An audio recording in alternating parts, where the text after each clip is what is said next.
Super fast outfield. इस बार सचिन तेंदुलकर, ये कहां रहने वाले थे पीछे। बड़ा शॉट, सामने जड़ दिया छक्का। कॉलिन वुड की ये स्लोर वन गेंद थी लेकिन गई बड़ी तेजी से।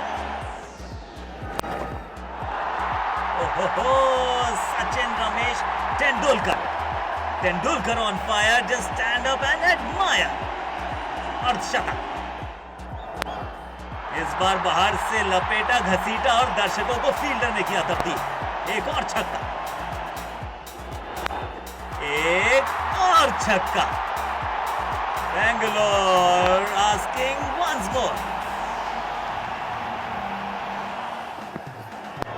शॉट वाइड, हवाई फायर, रन देकर जाएगी। इस खिलाड़ी की क्लास अलग है। इस बार भी बाजुएं खोली हैं, इस बार भी जलवा दिखाया है। Tendulkar, we love you.